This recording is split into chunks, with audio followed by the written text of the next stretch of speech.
Bueno, y ahora sí vamos con lo anunciado antes de la pausa. Ya se encuentra en nuestro estudio, recién llegado de España, Raúl Tola, nuestro compañero de trabajo aquí en TV Perú. ¿Cómo estás? ¿Qué tal, Alejandra? ¿Cómo te va? Muy bien, muy bien. Bueno, has llegado para la Feria Internacional del Libro para presentar tu nueva obra. Bueno, una reedición de Toque de Queda. Cuéntanos.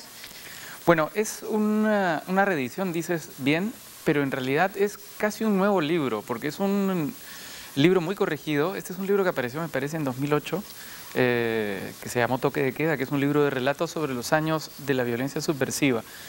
Pero lo que yo hice en los últimos meses fue corregir mucho estos relatos, reducirlos mucho, condensar mucho las historias que había contado ahí en ese libro, en Toque de Queda, incluir otros relatos y quitar algunos que no me gustaban tanto. Entonces es una edición que yo quiero llamar definitiva, una edición mucho más breve que el libro original. Es un libro muy breve, de 80 páginas apenas, y que ha salido primero en España y ahora llega aquí al Perú, ¿no? Por la editorial Casa de Cartón, que es una editorial de un peruano en España que se llama José Luis Torres y que trabaja editando, formando un catálogo, digamos, muy interesante, y que está comenzando a publicar también aquí en el Perú, ¿no? Desde España hacia el Perú. Ha publicado aquí este libro, Toque de Queda, y también ha publicado un libro que se llama Hawái, de Carlos Modonese, y esos son sus primeros experimentos, sus primeros intentos por llegar al mercado peruano. Bueno, es un gusto que autores peruanos estén abriendo ese espacio primero en España, ¿no? Antes de llegar incluso a nuestro país. Toque de Queda, el título nos hace pensar en la época de la guerra interna en nuestro país, pero ¿trata de eso realmente o es tal vez solo el escenario? Hay relatos que tratan directamente con la guerra interna, hay relatos que están enmarcados en esa época tan concreta, tan específica y tan significativa en la historia de nuestro país, ¿no? Hay un relato, por ejemplo, de una pareja que va por la carretera en un auto a toda velocidad y pasan varias cosas en la pareja, pero es al amanecer porque la pareja vuelve a casa después de una fiesta de toque a toque. Eso está implícito en el relato.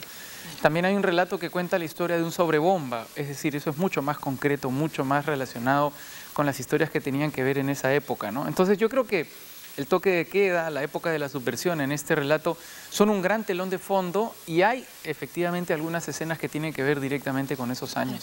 Esta es una época que viviste directamente. ¿Tiene algo de autobiográfico o tal vez evocando a esos años en los que, me imagino, tú debes haber sido joven cuando tenías que ir a estas fiestas de toque a toque? No solo joven, niño casi, porque claro, yo nací en 1975 y los años del toque de queda fueron los años 80, ¿no? Entonces, a mí me tocó vivir muy de cerca esa época, a mi generación le tocó muy de cerca esa época.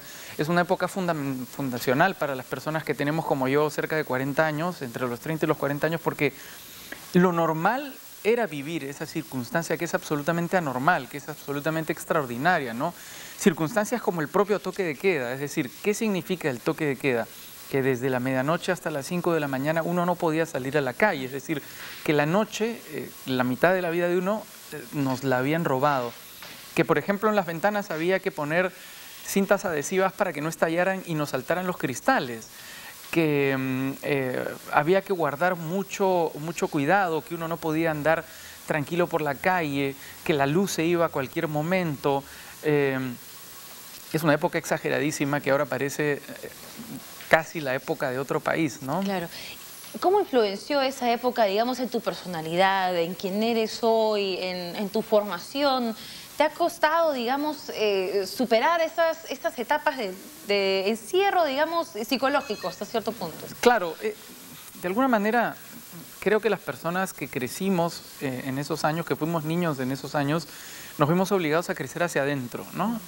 Porque era muy peligroso estar en la calle, o sea, los coches bomba, las balaceras, el peligro era constante, mucho peor, por supuesto, al que vivimos hoy, a pesar de todo lo que se habla de la seguridad ciudadana, ¿no? Entonces yo creo que mi generación es una generación que ha crecido mucho hacia adentro, es una generación que ha tenido que jugar mucho con su imaginación, que veía mucha televisión, no existía internet tampoco. Entonces seguramente es inevitable que todos esos detalles hayan, digamos, influenciado mi personalidad y en las personalidades de todas las personas que comparten más o menos mi edad, ¿no? Claro. Ahora, para ti, la literatura apareció como algo, digamos, paralelo a tu carrera como periodista. Sin embargo, ¿siempre fue tu objetivo principal, crees tú? Yo publiqué mi primera novela que se llamó... me estoy olvidando el nombre de mi primera novela, se llamó Noche de Cuervos, y la publiqué antes de salir en televisión.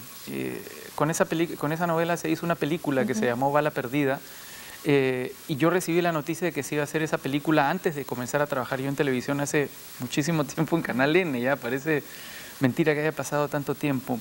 Y siempre fue mi principal objetivo el arte, la literatura, ¿no? El periodismo yo lo respeto muchísimo, yo creo que el buen periodismo escrito, por ejemplo, puede ser una buena forma de arte, pero a mí lo que me interesa por sobre todas las cosas es escribir, hacer literatura. Por eso tomé la decisión de irme del Perú hace ya 2 años y medio, ¿no? Que vivo en España, donde trabajo en horario de oficina. Y bueno, y en la parte personal, para tratar de meternos un poquito de ese mundo farandulesco ahora que tenemos la oportunidad de cambiar de sillas, digamos. Sí. En la vida personal, ¿alguna novedad, digamos, interesante desde España? Bueno, yo estoy muy contento en España. Yo he encontrado en España una segunda patria. Bueno, en realidad yo no creo mucho en las patrias y en las nacionalidades. Yo creo que la patria es eso que llevamos, eso que se puede llevar en una maleta, ¿no? Que son nuestros afectos, que son las cosas más importantes para nosotros. Y yo ahí me he construido una vida, tengo una pareja, vivo muy contento ahí. Y ¿Familia? ¿Pronto? Sí, pronto. Pronto. Sí. Ah, están los planes, entonces, qué bueno. Porque sí, en varias entrevistas inminente. Decías que sí lo deseabas, pero que no estaban tus planes. No sé, ¿ya tiene fecha la familia? Es inminente, sí. ¿Inminente? Sí, sí, en septiembre van a ser mi hija. ¡Qué excelente! Sí. ¿Ya tienen nombre para la bebé? Sí, se llama Marella.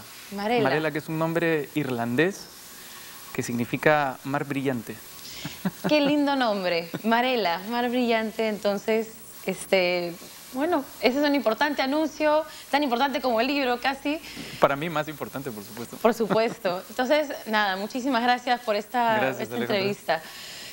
Raúl Tola presenta su libro Toque de Queda el 24 de julio en la Feria Internacional del Libro. No se lo puede perder, un libro con muchos relatos nuevos que seguramente, con el que seguramente se va a sentir reconocido en alguno de ellos. Nosotros concluimos nuestro programa. Muchísimas gracias por habernos acompañado esta mañana.